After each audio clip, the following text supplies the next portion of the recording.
Welcome to the Dope Dab Chronicles, man. Thank you very much for watching episode 1. And if you remember in episode 1, I had an interview with my dad. It's taken me a very long time to. Today I'm gonna up your game just a little bit by giving you a simple recipe. I love the way you roll, Steve. You're talking my language. Were any of your siblings born after 2010? No. So there is a correlation between DSTV and baby making. Say anything, actually. You just kissed me. That is how men of Sparta greet one another. High fives for the women, and open mouth tongue kisses for the men. Okay, I know what you're thinking, but we'll circle back to this later. Always say you don't know what you don't know. And you'll only know you don't know it when you find out. One of the main aims of the show is to start conversations, to get people to start talking about things that they need to actually talk about, just to get off their minds. I mean, it's a lot of stress and anxiety, thinking about all of the stuff that you can't control, you know what I mean? So, if we start having conversations about it, at least you're gonna start hearing solutions, or at least start hearing departure points, you know, starting points where you can look for solutions of your own. I mean, I don't have answers. I really don't. And I don't expect people to think that I do either. All I know is in my scenario, these things could have potentially worked based off the data collected. Consistency is always key. If you continue to do, your kids will continue to do. Not everything is a teachable moment. But in this day and age, there are so many. You are the foundation from where your child learns.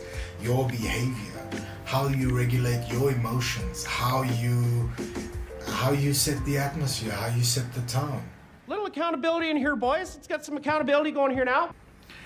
In order for me to be better for my family, I've got to apologize for a lot of things in my past. Here goes nothing. You thinking what I'm thinking, partner? Aim for the bushes. To my parents, Mom, Dad, I apologize. It's taken me so long to understand what you guys went through, to understand that your job wasn't to make us happy, but to show us what family looked like, what love felt like, and compassion. For all the times I responded out of reaction and not out of understanding. I understand that you guys had trials and tribulations. I was ignorant, had no idea what is happening behind the scenes. I apologize for not trying to get to know you better and putting my agenda before yours. I apologize for taking the things that you blessed us with for granted. I apologize for every time I made you feel small or question whether or not I loved you. I apologize for not hugging you enough. I apologize for not saying thank you as many times as I could for all the versions of me that made you feel like a lesser version of you. For all the opportunities I didn't take to say I love you. All the things I said that broke your heart. You need catharsis. Sarge is right. You need to cathart Your brains out. all over the place. As a dad, there are a lot of things that go unsaid. Are we too proud to say them? Are we too scared of what we said when we do? Wait, are you just holding up binoculars so I can't see you cry? No. Yeah, I didn't think so. I just love these binoculars so much. I don't want to put them down, you know? Oh man, this case is over. I'm gonna miss these binoculars. Come to think of it, I'm gonna double check our building distance as well. It's hard to be quiet. It's hard to remain silent. It's challenging to speak up and let people know what's on your mind. I want the best for my kids. I'm sure every dad does. As big a generalization as that is, deep down, they do. But what does the best look like? Hey, Dad, what's the big box attached to the back of the TV? Now this is subjective because this is based on where you come from, what you've been exposed to. If you have no exposure to, you'll have no desire to attain. In order for me to attain my dreams, a lot of people get left in my wake. However, when I made those dreams, or when those dreams were designed, those people were there at the end goal as well. I think about all the promises that I made to my kids and how many I've delivered on. And I'm happy to say that I am in the positive, which is always great. And even though memories change over time, our comprehension distorts, I wonder which promises leave the most vivid memories. And this is when I realized I needed to have a chat with my brother. When was the proudest moment for you as a dad? And describe what it felt like. Proudest one as a dad. Yeah. I think obviously day one. Day one? Day one, straight when she came out. When she came out, because she was swollen. But dude, I always say, like, to a lot of people, like, it's the first time like I had tears of joy because I was like crying, but the tears were going upwards, bro. Like, you know what I'm saying? Like, it was fucking crazy because like when she came, I was like, wah! I started crying, but like also I'm laughing at the same time. Yeah. But the tears are going, like I'm looking at the tears flying upwards, and the doctor's also like, are you gonna cut the umbilical cord? Did you cut it? And he's like, but can you first see out your ass? I was like, Bree, I can't see out my ass, Bree, but I can see. Give me that. And they gave me like the scissors. And then obviously I cut it out. But proudest moment for me because obviously I got to be there every step of the way. But definitely proudest moment when it was day one. Now describe to me what cutting that umbilical cord felt like. You gotta remember it. You can't tell me you've forgotten what that felt like. Nah, it definitely felt like a little bit of calamari. Like calamari. So describe raw. like describe was it firm? Was it soft? What do you call this? The thing that people eat and I hate it? Trap. Oh, like tribe. Yeah, it was like a trap. It was like a trap type of vibe. Yeah. Okay, I also don't like tribe. Yeah. Sis. That's that stuff. Even when someone cooks it, it just clears out the house. So it definitely felt like trap because it looked quite long the way. Because like I said, I was trying to see out my eyes. So you didn't even know what you were cutting. So they positioned me. They actually like took the scissors because like I said, geez, those tears are coming upwards, bro. And then they also had to land, so they were landing back in. So like, it was like a double effect. I don't know what is happening. I was actually looking like I was going blind. I don't know what is happening with you. Oh my goodness. No, it's a memorable experience. Yeah. It is a hell of a memorable experience. It was super embarrassing, but I got through it because I was just like crying, like, but like happy at the same time. But also don't know what, like going through this mix of emotions. I don't even know why I'm crying and why the tears are flying up. It's not a very dignified face that you're pulling at that moment. You do not look very distinguished. Did you record it? Dude, so the thing is, I came in there with 2 cameras, but yeah, I actually didn't record them over because I think that's a good thing. Yeah, I think it's a good thing. What is my primary role as a dad? If I had to create a slogan or a one-liner, what would that be? As a dad, I want my kids to add value to the spaces that they are in. I want them to fill spaces with laughter, add positivity to conversations, provide optimistic viewpoints when it's needed.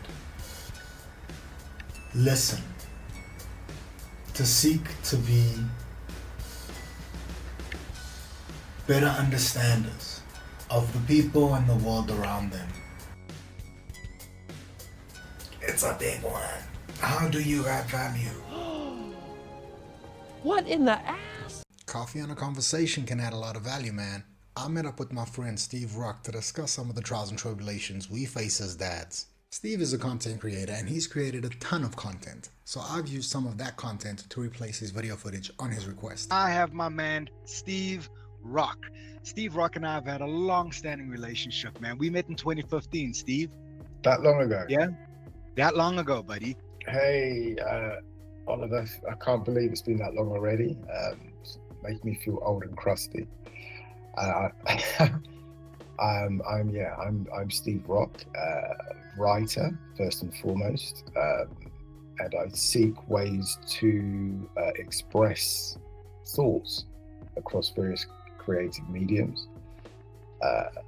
I have sort of poetry, podcasts, comics that all speak to trying to be the best version of who we are, I think. Fantastic. And I'll leave some links in the description if you want to catch up with Steve and find out some of the work he's doing to prepare them for the emotional load of fatherhood, which I don't think anyone would be able to understand, because it's not just diaper changes. What would be on the first slide? It's okay that you don't know everything. It's okay that you don't know everything. Your child will look to you like you're a superhero anyway. And the two of you, they don't know what the hell to do. You don't know what the hell to do. So you're both in the same boat.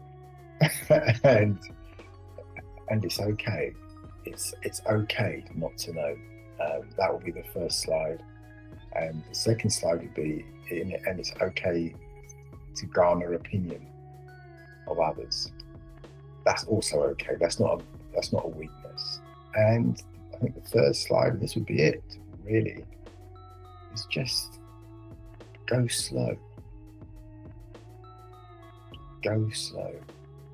Pay attention. Go slow. You just chill. The things that you think you're going to do, the things that you think you know, the things that you swear you know how you're going to react and how you're going to be, forget it all. Just be who you are. Acknowledge that and love that. How do you acknowledge other dads around you? Or have you seen people acknowledging each other just for being present as parents?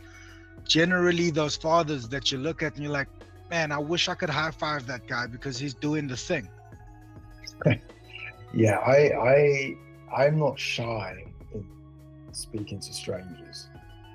Yeah. So if I see something, fathers, mothers, kids, whatever, I'm very quick to go, you know what, that was brilliant. Or your kid responded like that, that's got everything to do with you, and not just the kid. So I'm very quick to call it out if I see it, and just stop people. Because I think it's really important, like the stuff you're doing, Oliver, I think it's so important because it connects dots and it increases silos, and people can go, I felt that as well. And just that in itself makes you not feel alone. Thank you very much, Steve. And I appreciate you, bruv. I think we don't give each other enough power. We quick to criticize, very slow to compliment.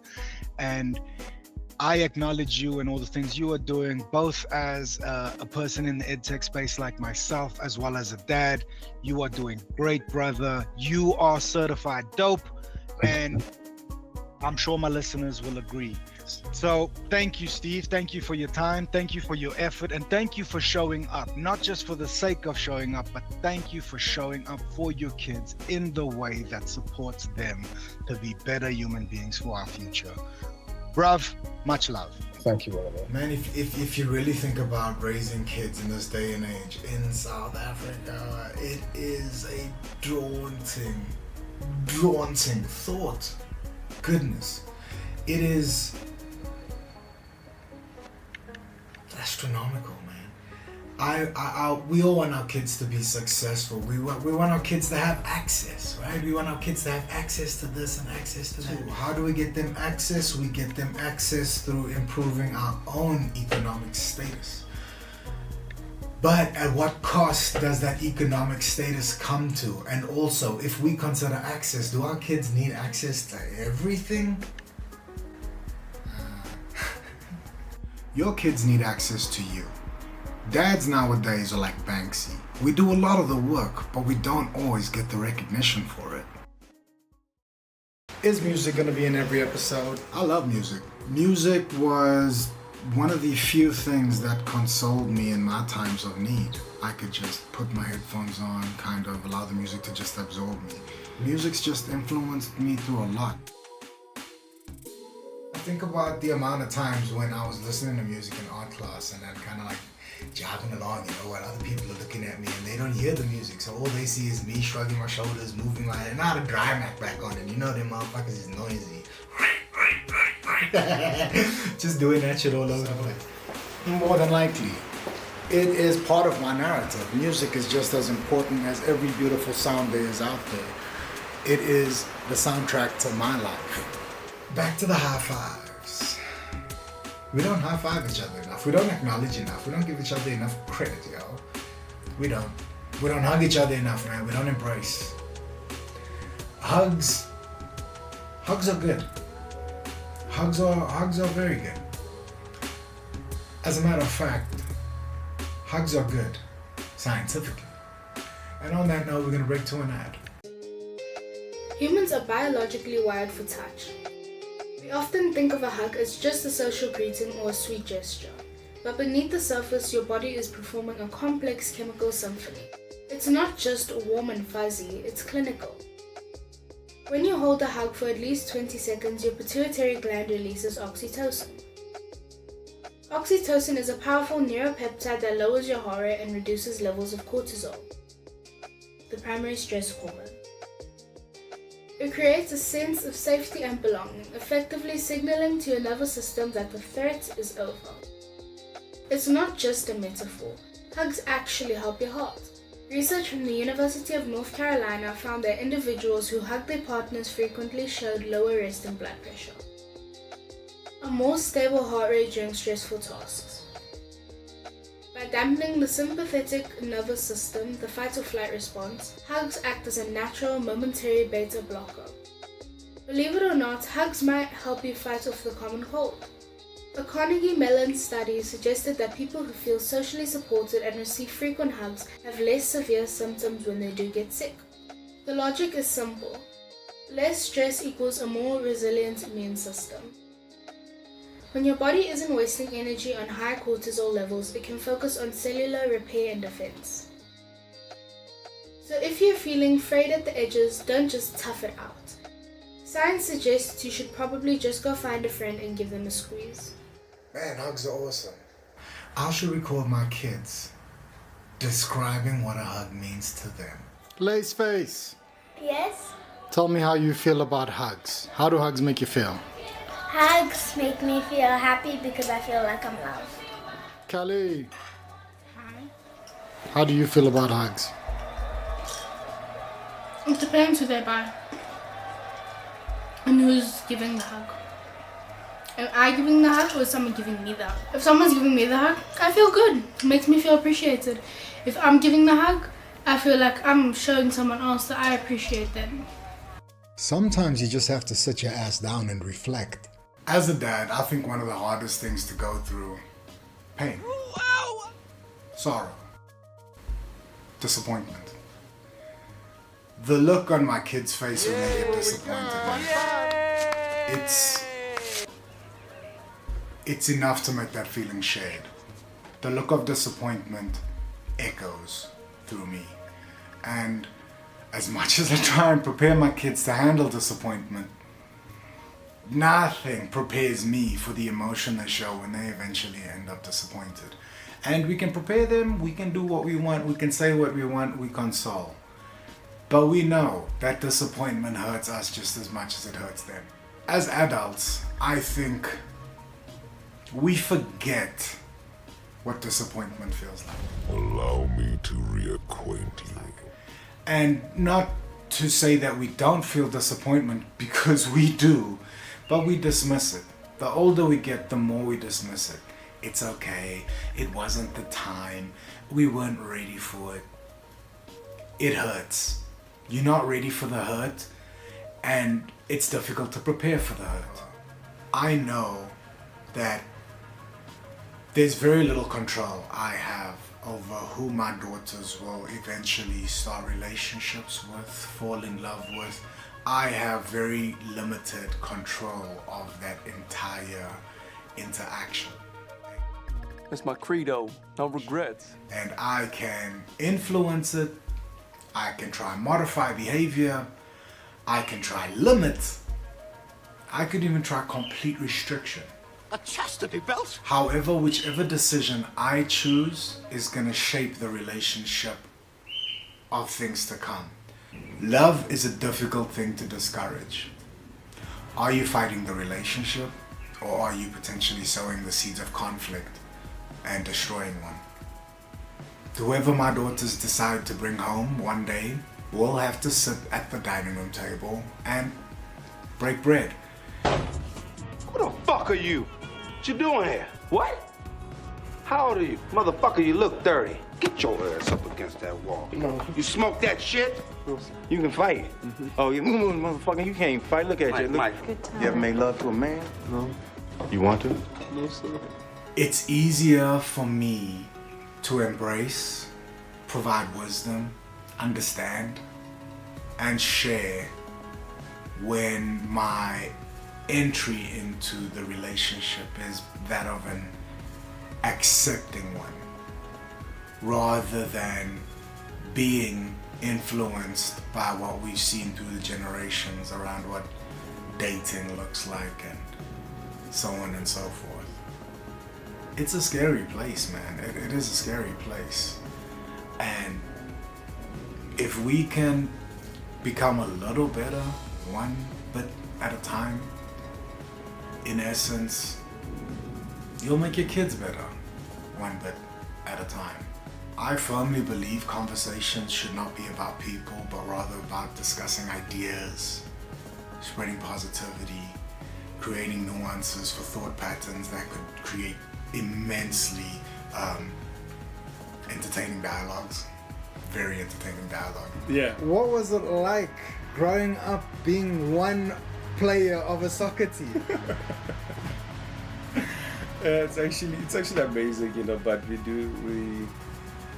we had some tough times. 2010, that was the time we got a DSTV because of the World Cup. Okay. So that was the only time my father was like, you know what, it's time to get some channel. Were any of your siblings born after 2010? No. So there is a correlation between DSTV and baby making. And growing up with a family like that, my father was a preacher, so he was very strict and very. I like the fact that he practiced what he preached. He was not like on the side doing something and then he comes to you, he acts like an angel. But he was also aggressive. Maybe that's why I love aggressive fans, because I have an aggressive father. Not a reason to love aggressive fans. But anyways. Like stoic also. So in a way that we're going through bad times, good. We're going through good times, good. We're dying, good. We're living, good. No change in emotions or behaviors. Like, this is what we do. And this is if he says, I don't want you to come home at flipping 6 p.m. You better be there at 17:59 because it's going down at 1:18. So he was strict, but he was also consistent in holding you accountable. Yeah. Okay. So once it's 1 minute past 6, it's over for you. Repercussions that could have led to concussions, which required recuperation. But yeah, he was a great father. He didn't think that we loved him, and that's insane. What do you think positioned him in that instance? Yeah. I think because he was so strict. Like if he walked in here, he would like tell you, clean this. Why is this there? Every time we saw his car, once we saw the lights reflecting just through the window, we ran into our rooms. So I think because of that, every time would just disappear when he came. And if it was my mother alone, we'll just chill. I feel like that's the main cause, that when he stepped in, we disappeared. Maybe you can tell if they ate some shit. There's a lot of shit in that shit. Every dad's got to be able to make at least one home-cooked meal. And right here is where we insert the value. What is good, my dope dads? Now we know as part of our role, creating a good breakfast in bed is something we have to be able to do. Some of us have limited skill, and that's okay. Today I'm gonna up your game just a little bit by giving you a simple recipe, really versatile, and will make your breakfast in bed that much better. Today we're gonna be making some Scotch pancakes. Stay tuned, we're gonna get involved. Let's go! So here's what you're gonna need. You're gonna need a teaspoon of brown or white sugar, depending on your sweetness profile. We making savory, so we're only gonna use a teaspoon. You also need a cup of self-raising flour. If you don't have self-raising flour, ordinary flour with a teaspoon and a half of baking powder can replace. 1 cup of milk, and finally, 1 large fresh egg. Don't know if your eggs are fresh? Let's find out. Grab an egg, place it inside a glass of water. If it floats, it's bad.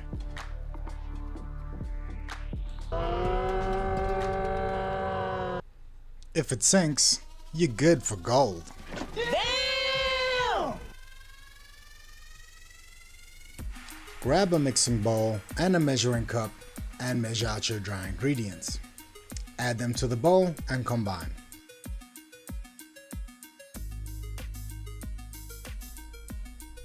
Now add your wet ingredients. If you would like to improve your pancakes by adding stuff, go ahead.